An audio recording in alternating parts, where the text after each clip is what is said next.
हर्षवर्धन जी, मलूक नागर एंड रत्नाकर त्रिपाठी। ममता जी बोलिए।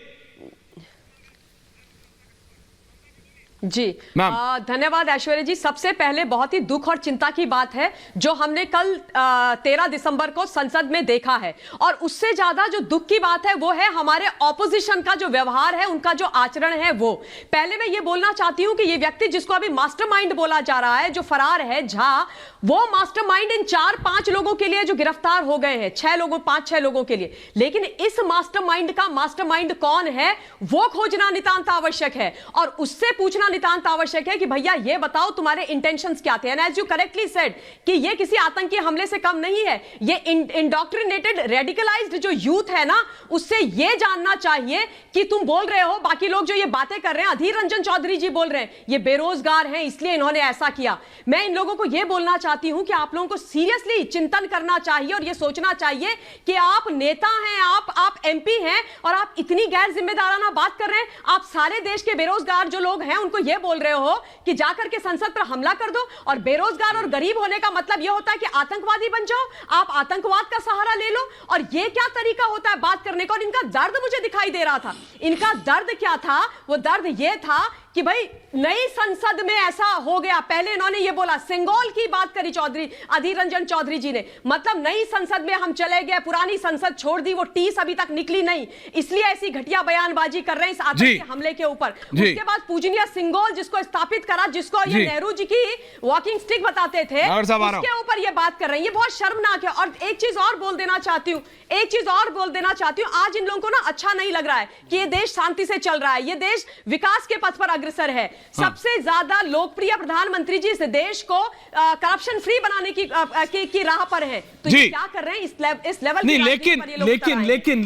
लेकिन ममता काले जी चाहिए नहीं, लेकिन जो भी राजनीति हो रही है हर्षवर्धन जी, वो गलत है। लेकिन इतनी बड़ी चूक हो जाती है, जिम्मेदार कौन? संसद में कैनिस्टर्स पहुंच जाते हैं, ठीक है, वो कह रहे हैं कि प्लास्टिक के कैनिस्टर पहुंच गए। मैं कह रहा हूं कल को प्लास्टिक का असला भी बनता है विदेशों में, तो वो कोई जूते में छुपा के नीचे चला गया।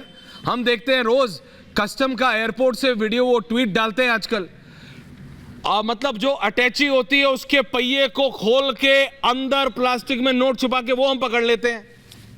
हमारे संसद के अंदर कोई जूते में डाल के कैन ले गया, वो हम नहीं पकड़ पा रहे। चूक तो है हर्षवर्धन जी, जो गलती है वो गलती है, लेकिन वहीं पे ये जो एनजीओ सर्किट को बचाने की कोशिश हो रही है, और ये जो एनजीओ ऑपरेटिव, ये जो झा साहब हैं, ये जो गायब हैं अभी तक, इससे मेरे को बहुत ललित झा, और ये 10 महीने से रेकी चल रही थी।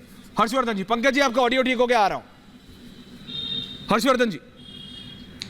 नहीं ऐश्वर्या जी, निश्चित तौर पर अगर हम जवाबदेही की बात करेंगे तो भारत सरकार की जवाबदेही है। देश के गृह मंत्री अमित शाह को आकर इस बारे में सारी स्थिति स्पष्ट करनी चाहिए। जिम्मेदारी, जवाबदेही देश के गृह मंत्री की है, इसमें कहीं कोई संदेह नहीं। हम सब ये जवाबदेही मांगते हैं।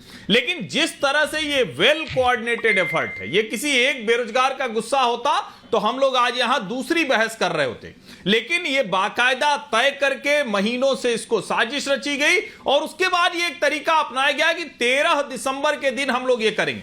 और यहां एक बात बहुत अच्छे से समझने की है कि लंबे समय से देश के लोगों के दिमाग में जो जहर भरा जा रहा था, और मैं इसकी तुलना उस जहर से करूंगा जो जहर जम्मू कश्मीर के नौजवानों के मन में भरा गया। जिस तरह से वहां पत्थरबाजी होती थी, जिस तरह की तकरीरें हुआ करती थी, जिस तरह की तकरीरें नक्सल प्रभावित इलाकों में होती थी, लगभग वैसी ही तकरीरें देश में लगातार हो रही हैं।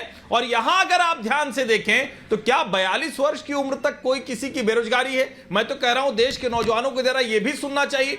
अगर आप कोई काम नहीं कर पा रहे, निश्चित तौर पर आदर्श स्थिति हो कि सरकार सबको रोजगार दे, लेकिन दुनिया के किसी हिस्से में सबको नौकरी देना सरकार के वश का न होता है, न हो सकता है। जब हम दुनिया की third largest strong startup ecosystem है, जब हम दुनिया की फास्टेस्ट ग्रोइंग इकोनॉमी है, ऐसे समय में ये कहना, ये एम्प्लॉयमेंट फैली हुई है, बेरोजगारी है, मैं ये कह रहा हूं नहीं, इनके जैसे लोगों की समस्या और गंभीर है। क्योंकि देश जब इस रफ्तार में तरक्की कर रहा है तो ये क्यास करना चाहते हैं, अराजकता फैलाना चाहते हैं, जिससे कि जो रोजगार मिल रहा है, जो मौके बन रहे हैं, उसमें भी मुश्किल है, और शायद इसीलिए चाह रहे हैं।